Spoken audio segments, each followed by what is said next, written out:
नमस्कार, आप सभी का फिर एक बार स्वागत है जन पत्रिका विश्लेषण कार्यक्रम में। आज द्वितीय भाग की बात करेंगे। अनिक बनर्जी जी की प्रश्न और उनके उत्तर समाधान दे रहे। पिछले बार भाग 1 में उनके काफ़ी सारे प्रश्नों के उत्तर दिए हैं। जो दर्शक मिस कर गए हैं, हो सकता है ना देख पाए, उनके भाग 1 पत्रिका को देखिए और उसके बाद ये द्वितीय भाग है, उनके बारे में आगे बातचीत कर रहे हैं, उनकी पत्रिकाओं के बारे में, उनके ग्रह की युति के बारे में। जैसे पत्रिका में देख सकेंगे शुक्र और बुध, शुक्र बुध लग्न भाव में बैठे हुए, क्योंकि भाग 1 पत्रिका में पहले से ही बता चुके हैं कि द्वादश भाव में जो केतु गुरु सूर्य उनके क्या प्रभाव रहेंगी, षष्ठम भाव में राहु और शनि बैठे उनके क्या प्रभाव रहेंगे, सब कुछ विस्तृत जानकारी भाग 1 में बता चुके हैं। अभी ये भाग दूसरा भाग अनिक बनर्जी जी की, क्योंकि इनकी पत्रिका काफ़ी ज़्यादा महत्वपूर्ण है, प्रश्न भी काफ़ी ज़्यादा है, इसलिए 2 भागों में इसे बांटा गया। अब द्वितीय भाग में बात करेंगे उनके शुक्र और बुध, लग्नेश और भाग्येश की, क्योंकि लग्न भाव में दोनों बैठे हुए, लग्नेश भी बैठे हुए, भाग्येश भी बैठे हुए। ये काफ़ी ज़्यादा सकारात्मक है। नकारात्मक ग्रहों की बात भाग 1 में हो चुकी है, किन किन ग्रह की किस प्रकार से युति है, क्या क्या करनी होगी, सब कुछ आज जानेंगे। द्वितीय भाग में लग्न में शुक्र बैठे हुए और बुध बैठे हुए, शुक्र लग्नेश और अष्टमेश, बुध भाग्येश और द्वादशेश। क्योंकि दोनों की एक ही दृष्टि होती है, दोनों सीधे तौर पर सप्तम भाव को देख रहे हैं। सप्तम भाव को आप देख सकते हैं, लाल रंग की इंडिकेशन है। शुक्र और बुध उनकी सीधी दृष्टि होती है सप्तम भाव पर, क्योंकि दाम्पत्य बहुत ज़्यादा प्रॉब्लमेटिक नहीं रहेगी, क्योंकि दाम्पत्य जीवन के जो स्वामी है मंगल एकादश में हम बैठे हुए हैं। क्योंकि एकादश भाव को भी देखेंगे, सप्तम भाव के स्वामी मंगल एकादश भाव में बैठे हुए हैं, द्वितीय भाव के स्वामी मंगल भी एकादश भाव में बैठे हुए हैं। एकादश भाव को अगर देख पाएंगे तो एकादश भाव के स्वामी द्वादश भाव में भले बैठे हुए हैं, पर जो एकादश भाव पर जो कॉम्बिनेशन है सूर्य के भाव में मंगल, यह मित्र कॉम्बिनेशन है। भली पत्रिका में मारक है मंगल, सूर्य भी मारक है, पर कॉम्बिनेशन कारक है, कॉम्बिनेशन मारक नहीं है। दोनों सकारात्मक है, सूर्य के भाव में मंगल, दोनों ही आपस में मित्र है। तो इसी वजह से दाम्पत्य जीवन में बहुत ज़्यादा प्रॉब्लम नहीं आएंगी, थोड़ी बहुत चैलेंजेस आएंगी। क्यों? क्योंकि बुध द्वादश भाव के स्वामी है। द्वादश भाव क्या है? चैलेंजेस का है, हमारा हानि का है। तो जब उनकी उस भाव के स्वामी की जब दृष्टि सप्तम भाव पे पड़ेंगी, कहीं ना कहीं थोड़ी बहुत हानि आएंगी, थोड़ी बहुत चुनौती आएंगी, थोड़ी बहुत चैलेंजेस आएंगी। शुक्र अष्टम भाव के स्वामी है, तो अष्टम और द्वादश इन दोनों की युति सप्तम भाव पर लग्नेश की भी है। इसी वजह से थोड़ी बहुत दाम्पत्य ठीक ठाक है, क्योंकि लग्नेश भी है और वो भाग्येश भी है। फिर भी 2 एक्स्ट्रा और भाव है, द्वादश और अष्टम, इसलिए थोड़ी बहुत चैलेंजेस भी आएंगी, थोड़ी बहुत ऑब्स्टेकल्स भी आएंगे, थोड़ी बहुत प्रॉब्लम्स भी आएंगी। ऑब्स्टेकल्स इसलिए आई थी क्योंकि शनि की जब महादशा चल रही थी, जब आपको फंसा दिया गया, आप जब कारावास हुआ, जेल गए, तब उससे हुआ क्या? थोड़ी बहुत ऑब्स्टेकल्स आई, बाधाएं आई, चुनौतियाँ भी आ गई। दाम्पत्य जीवन में ऐसे ही हो रहा था। अब जब शनि की महादशा निकल गई, बुध की महादशा आई। अब बुध की जब महादशा आई तब भी द्वादश भाव के स्वामी की महादशा चल रही है, अभी भी चांस है, क्योंकि पिता से आपकी बनती नहीं थी कभी भी, पहले भी नहीं थी, अभी भी नहीं थी। खैर अभी तो पिता आपके है ही नहीं, तो पहले जब थे उनसे तो आपकी बनती नहीं। क्यों बनती नहीं थी? क्योंकि सूर्य पूरी तरह से पीड़ित है, क्योंकि आप बचपन से कभी भी पूजा पाठ में ध्यान देते नहीं थे। जो बाकी जो ग्रह है, शनि, राहु, फिर उसके ऊपर से केतु, सूर्य पीड़ित अवस्था में, तो ये लोग आपको कभी भी पूजा पाठ में ध्यान लगाने देते नहीं थे। अभी जितना टाइम आगे बढ़ रहा है, तब पूजा पाठ में उतना ज़्यादा मन लगाते जा रहे हैं।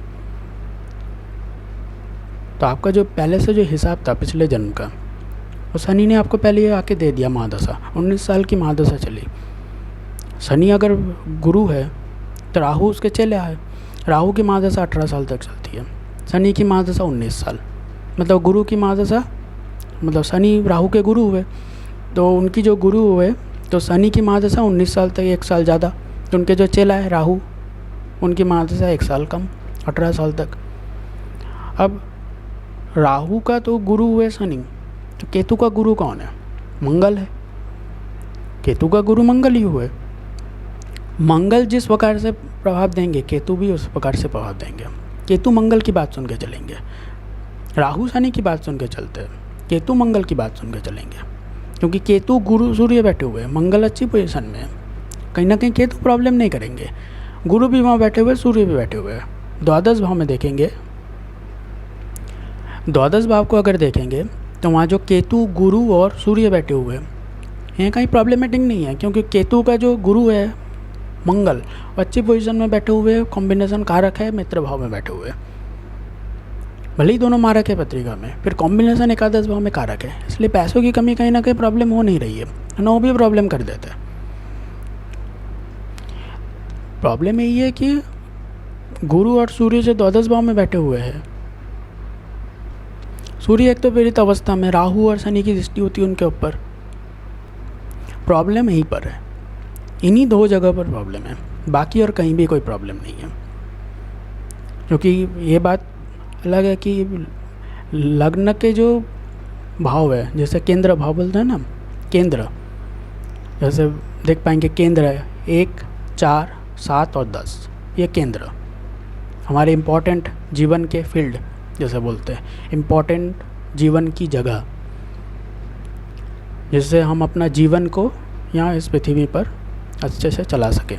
लग्न पहला अपना स्वास्थ्य, फिर चतुर्थ अपना सुख, माता गारी भूमि भवन मकान, सप्तम पार्टनरशिप मैरिज लाइफ, अपना वाइफ, या फिर महिलाओं की पत्रिका होती है तो उनके हस्बैंड, फिर दसम यानी हमारा जॉब, हमारा बिजनेस, हमारा कामकाज, डेली रूटीन जो हम लोग करते हैं, ये सारे 1, 4, 7 और 10, इसलिए इन्हें केंद्र कहा गया। त्रिकोण, त्रिकोण मतलब 1, 5 और 9, त्रिकोण मतलब ट्रायंगल, अंग्रेजी बोलते हैं ट्रायंगल, यही है ट्रायंगल त्रिकोण। लग्न, पंचम और नवम। क्यों? क्योंकि लग्न मतलब हम खुद ही है, हम पहले खुद रहेंगे तभी जाके हम अपना बुद्धि का प्रयोग कर पाएंगे, बुद्धि का प्रयोग कर पाएंगे तभी जाके हम अपना धर्म को निभा पाएंगे। आइडिया ही नहीं है करना क्या है तो क्या धर्म निभाएंगे। खुद का मतलब स्वास्थ्य नहीं बचा, शरीर ही नहीं बचा तो क्या धर्म होगा, क्या बुद्धि लगाएंगे। इसलिए पहले आता है लग्न, चाहे वो त्रिकोण हो या फिर केंद्र हो, सबसे पहले लग्न का महत्व है। अब प्रश्न आता है कि लग्न कौन सा है, रेड कलर से इंडिकेट की हुई है, देख पाएंगे यही हमारा लग्न है। यहाँ पे कोई भी नंबर हो सकता है। अनिक बनर्जी जी की पत्रिका तुला लग्न की है, इसलिए यहाँ पे 7 लिखी हुई है, वहाँ पर 1 भी लिखी हुई सकती है। बाकी जो पत्रिका विश्लेषण हुई है इतने दिनों से, वहाँ आप देख पाएंगे जहाँ पर पहला भाव जहाँ से रेड इंडिकेट की हुई है, वहाँ देखेंगे किसी का 1 लिखा हुआ रहता है, किसी का 2 रहता है, किसी का 5 है, किसी का 10 है, किसी का 12 है, किसी का 6 है, किसी का 3 है। क्यों ऐसा? यही हमारे लग्न है। ऐसे से हम जानते हैं कि हम कौन से लग्न के हैं, मतलब किससे हम प्रभावित है, कौन सा ग्रह हमारे अंडर प्रभाव ज़्यादा दे रहे हैं, किन ग्रह के प्रभाव के अंडर में हम हैं। जैसे अनिक बनर्जी जी की पत्रिका लेंगे उदाहरण स्वरूप, तुला लग्न की पत्रिका शुक्र से प्रभावित है। शुक्र लग्जूरियस, धन, ऐशो आराम, सब कुछ, सब फील्ड उन्हें मिलती है। और अगर वहाँ जाकर के कोई ख़राब कॉम्बिनेशन बन जाए, कोई अशुभ योग तैयार हो जाती है, सूर्य पीड़ित हो जाते हैं, कहीं कोई प्रॉब्लम हो जाती है, तब कारावास योग बन जाते हैं, भूत प्रेत साप योग की स्थिति निर्माण हो जाती है, अंगारक योग बन जाते हैं, शनि चंद्र का विष योग तैयार हो जाते हैं। ये सारे के सारे कॉम्बिनेशन इस तरह से बनते हैं। अगर लग्न ठीक है, लग्नेश, अब जानेंगे लग्नेश। कई जगह विश्लेषण में सुने होंगे लग्नेश ठीक नहीं है, तो लग्नेश कौन है? वही है लग्न भाव के स्वामी, लग्न भाव के मालिक, वही है लग्नेश। लग्न लग्नेश, पंचम पंचमेश, चतुर्थ चतुर्थेश, मतलब चतुर्थ भाव के स्वामी चतुर्थेश। भाग्येश मतलब भाग्य भाव के स्वामी, भाग्येश। अनिक बनर्जी जी एक और बात की, बुद्धि भी आप ठीक सख्त लगा नहीं पाते। क्यों? पंचम भाव के स्वामी षष्ठ भाव में उटपटांग बुद्धि लगाते हैं। ये भी प्रॉब्लम है एक और फंसने का। आप लोगों को मौका दे देते हैं फंसाने का, और लोग आपको देते हैं फंसा करके। क्योंकि पंचम भाव के समय षष्ठ भाव में आ गए। अब आइडियाज़ उतने लगा नहीं पाते। पंचम भाव पर सिर्फ और सिर्फ मंगल की दृष्टि और किसी को नहीं है। इतने ज़्यादा गुस्सा करते हैं क्योंकि पंचम भाव शनि का भाव, यहाँ पर मंगल की दृष्टि पड़ रही है। ये कॉम्बिनेशन को देखिए पंचम भाव पर, शनि और मंगल की कॉम्बिनेशन आमतौर पर षष्ठ भाव में भी वैसी ही है। मंगल की दृष्टि पंचम पर भी है, पंचम भाव के स्वामी के ऊपर भी है और पंचम भाव पर भी है। तीनों को देखिए, फिर से दोहरा रहा हूँ। मंगल एकादश भाव में बैठे हुए हैं, मंगल की दृष्टि शनि के ऊपर षष्ठ भाव में, शनि पंचमेश बनते हैं और मंगल की दृष्टि पंचम भाव पर भी, मतलब पंचम भाव पर भी है, पंचमेश पर भी है, मतलब पंचम भाव के स्वामी पर भी है। तो इसी वजह से कहीं कहीं प्रॉब्लम आती है आइडिया लगाने में। बहुत ज़्यादा क्रोधित उठते हैं, क्रोधित उठेंगे, गुस्सा करेंगे तो द्वितीय भाव में राहु और मंगल की दृष्टि होती है, अंगारक योग, गाली गलौज करना शुरू करेंगे। आपका बातें सुन के सामने वाला भड़क उठेगा, सामने वाला भड़का तो आपको मुसीबत में डालेगा। क्यों? क्योंकि राहु और शनि की भूत प्रेत साथ योग है। इसीलिए अगर आप बचपन से पूजा पाठ में मन लगाते, बचपन से ही पूजा पाठ करते, कहीं ना कहीं सब प्रॉब्लम काफ़ी हद तक दूर हो जाती। शनि की महादशा आती, प्रॉब्लम क्रिएट करती, फिर भी उतनी ज़्यादा नहीं जितनी ज़्यादा होनी चाहिए। मंगल एकादश भाव में बैठे हुए हैं, एकादश भाव में बैठ कर के उनकी पहली दृष्टि द्वितीय भाव पर, अपने ही घर पर, फिर पंचम भाव पर। ये शत्रु कॉम्बिनेशन, इसी वजह से बुद्धि लगाने में प्रॉब्लम होती है। फिर षष्ठम भाव पर, वो भी मित्र दृष्टि, षष्ठम भाव पर मित्र दृष्टि, द्वितीय भाव पर मित्र दृष्टि, फिर भी गाली गलौज करने की प्रवृत्ति सिर्फ और सिर्फ राहु की वजह से। क्यों? क्योंकि राहु बैठे हुए षष्ठ भाव में, उनकी दृष्टि जब द्वितीय भाव में पड़ेगी, ये मंगल का भाव है। द्वितीय भाव जो है तुला लग्न की पत्रिका में मंगल का भाव है। तो मंगल के भाव में जब राहु की दृष्टि पड़ेगी तो अपने आप ही एक अंगारक योग की युति तैयार करती है। मंगल के भाव में राहु की दृष्टि, मंगल अपने ही भाव को देख रहे हैं, यहाँ कोई प्रॉब्लम नहीं है, प्रॉब्लम है राहु देख रहे हैं। यानी आप देख पाएंगे मेन यहाँ पे प्रॉब्लम क्रिएटर कौन है? षष्ठम भाव में जो बैठे हुए हैं ना राहु और शनि, जहाँ लाल रंग से इंडिकेट की हुई है, राहु और शनि ही मेन प्रॉब्लमेटिक है। क्योंकि जहीं भी इस तरह से युति बनती है, पहले तो दृष्टि होती कईयों की पत्रिका में बनी थी, आपके पत्रिका में इकट्ठे एक ही जगह में एक ही भाव में बैठे हुए हैं, सीधे तौर पर युति। तो इस प्रकार की अगर योग बनती है तो उनकी दृष्टि भी इधर उधर कहीं पड़ेगी। तो शनि की क्या दृष्टि है? विच्छेदात्मक दृष्टि, कभी जोड़ते नहीं है, हमेशा विच्छेद करने की प्रवृत्ति उनके अंदर होती है। किस तरह से विच्छेद किया जाए, जहाँ जहाँ उनकी दृष्टि होती है ना, सब जगह पर विच्छेद करने की एक प्रवृत्ति उसके अंदर है। राहु की भी कुछ उसी तरह से, राहु जिस भाव में पड़े वहाँ अगर मित्र कॉम्बिनेशन हुआ, मित्र भाव हुए, तब जाकर के थोड़ी बहुत ठीक है। अगर शत्रु कॉम्बिनेशन हुआ, अगर शत्रु के भाव में दृष्टि पड़ी, तब जाकर ये प्रॉब्लमेटिक हो जाती है। षष्ठ भाव में बैठ करके शनि इधर उधर दृष्टि दे रहे, राहु भी इधर उधर दृष्टि दे रहे। उनकी दृष्टि को फिर एक बार बताता हूँ। देखिए शनि और राहु, पहले शनि के बारे में बताता हूँ। षष्ठम भाव में शनि बैठे हुए, पहली दृष्टि अष्टम भाव पर, शुक्र का भाव है मित्र भाव, ये सीधी दृष्टि द्वादश भाव पर, वो भी बुध का भाव है मित्र। फिर आखिरी दृष्टि तृतीय भाव पर, गुरु के घर पे सम। शनि फिर भी ठीक है, खुद भी गुरु के भाव में बैठे हुए हैं। देखिए एक बार, खुद भी गुरु के भाव में बैठे हुए हैं, यह मित्रता है, ये शत्रुता नहीं है। पर राहु को देखिए, उनके बगल में जो राहु बैठे हुए हैं, उनका चेला गुरु के भाव में बैठे हुए हैं, ये काफ़ी ज़्यादा ठीक नहीं है। गुरु के भाव में राहु या फिर शनि का आ जाना ये काफ़ी ज़्यादा दर्शाती है कि पिछले जन्म में कहीं ना कहीं आपने किसी को मारा है। मतलब किसी को अगर आप मार देंगे, सभी के तो शरीर में क्या आत्माएं हैं, किसी को अगर मार देंगे तो आप तो उनकी पूजा पाठ तो नहीं कर रहे। ऐसा नहीं है तो मार भी दिए पूजा पाठ भी कर दिया, ऐसा तो नहीं हो रहा है, सीधा मार के फेंक दिए। तो किसी को अगर मार के फेंक देंगे यानी कि मर्डर कर देंगे, तब क्या होगा? उनके अंदर जो इच्छाएं थी वो तो अधूरी रह गई, तो उनकी दृष्टि तो आपके ऊपर ही ना पड़ेगी। उनको पता है कि आपने मारा है, शरीर में रहते हुए भले उसका पता नहीं था, पीठ पीछे आप प्लानिंग बना करके निकल जाते थे।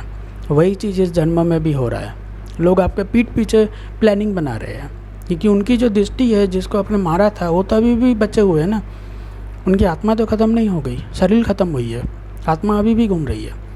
तो वो जो आपके ऊपर दृष्टि डाल रहे हैं, तो वैसे ही काम करवा रहे हैं लोगों से। आपको देखते ही लोग पीठ पीछे से प्लानिंग बनाना शुरू कर देते हैं, जैसे आपने पहले उनके साथ किया था। वही चीज़ घूम फिर के आपके पास भी रिटर्न आ रही है। यही बात है। राहु बैठे हुए गुरु के भाव में, उनकी दृष्टि मंगल के भाव में, उनकी दृष्टि दसम भाव में चंद्र के घर में, और एक और मित्र दृष्टि है द्वादश भाव में। सिर्फ एक ही मित्र दृष्टि है, बाकी के सारे दोनों देखिए द्वितीय भाव में और दसम भाव में। चंद्र के भाव में अगर राहु की दृष्टि पड़ी, कहीं ना कहीं आत्माओं से जुड़ी हुई है। चंद्र क्या, हमारा मन है। मन क्या है, वही तो हमारा आत्मा है। जब तक हमारे मन में आत्माएं मौजूद है तब तक ही हम लोग चल रहे हैं, उसके बाद हमारा कोई अस्तित्व नहीं बचेगा। राहु की दृष्टि जब दसम भाव में पड़ेगी चंद्र के घर में, तो ये पकड़ मतलब अनसेटिस्फाइड आत्मा दसम भाव को देखेंगे, दसम भाव को देख पाएंगे, षष्ठम भाव और दसम भाव। राहु की दृष्टि तब दसम भाव में पड़ेगी। ये क्या है, अनसेटिस्फाइड आत्मा। मतलब आत्मा सेटिस्फाइड नहीं है। आप किसी को मार देंगे, मर्डर कर देंगे तो वो सेटिस्फाइड कैसे होगा? मार भी दी, उल्टा सेटिस्फाइड है, बोलेगा अच्छा किया तुम मेरे को मारा है। ऐसा कोई भी नहीं चाहेगा कि आप किसी को मार डाले और वो सेटिस्फाइड हो जाए।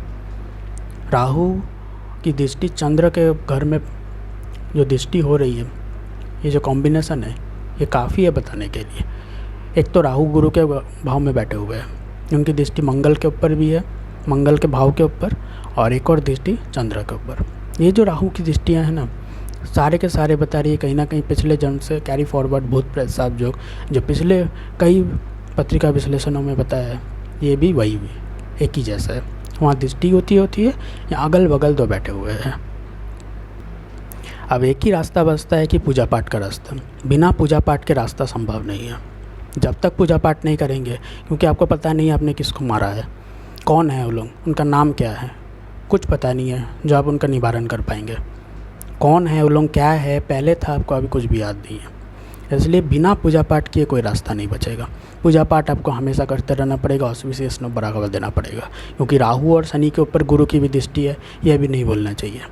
जब गुरु की दृष्टि राहु और शनि के ऊपर पड़ेगी, जब ऑस्पिशियसनेस बढ़ेंगे, चतुर्थ भाव पर भी गुरु की दृष्टि है, अष्टम पर भी है, तो अष्टम पर शनि की भी दृष्टि है। कहीं ना कहीं ये जो प्रॉब्लम है, प्रॉब्लमेटिक है, एक ही रास्ता है, सिर्फ और सिर्फ पूजा पाठ।